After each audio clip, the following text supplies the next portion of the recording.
यदि आप अपने सपने पूरे नहीं करते तो कोई दूसरा आपको इस्तेमाल कर अपने सपने पूरे करेगा।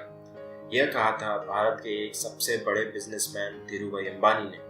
हाँ दोस्तों, आज मैं आपको एक ऐसे शख्स की कहानी सुनाऊंगा जिन्होंने एक छोटे से गांव से भारत के सबसे अमीर आदमी बनने का सफर तय किया।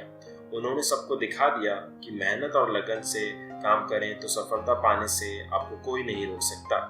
तो बिना वक्त जाया किए चलिए शुरू करते हैं। दोस्तों, धीरूभाई अंबानी का जन्म 28 दिसंबर 1932 में एक गुजराती परिवार में हुआ था। उनके पिताजी हीराचंद गोवर्धन दास स्कूल में टीचर थे और माँ जमुनाबेन घर संभालती थी। उनके पास ज्यादा पैसे नहीं थे। पिताजी की कम तनख्वाह के कारण माँ को घर की जरूरतें पूरे करने में मुश्किल होती थी। धीरू को समझ आ गया था कि बिना कड़ी मेहनत के सफलता नहीं मिलेगी। उन्हें पढ़ाई में ज्यादा रुचि नहीं थी। उन्हें पता था कि सफलता पाने के लिए पढ़ाई में अच्छा होना जरूरी नहीं है। वो जब छोटे थे तब तरह तरह के काम कर वो पैसे कमाते थे। कभी कभी वो ऑयल का कैन लेकर उसको महंगे में बेच देते थे। कभी कभी वो स्कूल में भजिए बेचते थे और जो भी पैसा वो कमाते थे वो अपनी माँ को देते थे। जब वो 15 साल के थे तब उन्हें राजनीति में बहुत दिलचस्पी थी। इसीलिए उन्होंने अपने पसंदीदा उम्मीदवार के लिए अभियान करना शुरू कर दिया। धीरू का लोगों पर प्रभाव देख उन्हें पार्टी में सीट का प्रस्ताव मिला, पर वो उन्होंने ठुकरा दिया और आगे बढ़ गए।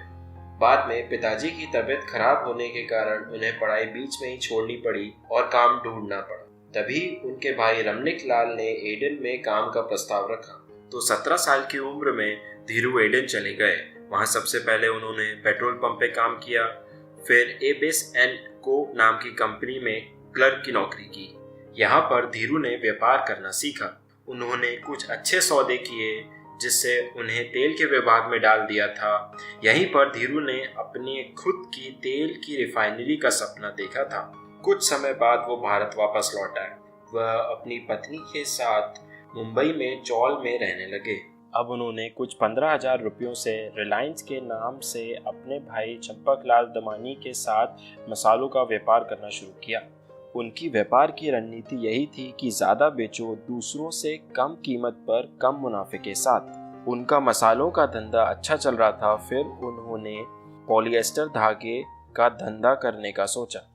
पॉलिएस्टर धागे का बिजनेस मार्केट में उतार चढ़ाव के कारण बहुत मुश्किल माना जाता था। यह बात से चंपकलाल सहमत नहीं थे, इसीलिए दोनों ने अपनी साझेदारी तोड़ दी। धीरू ने पॉलिएस्टर धागे का व्यापार अकेले ही शुरू किया।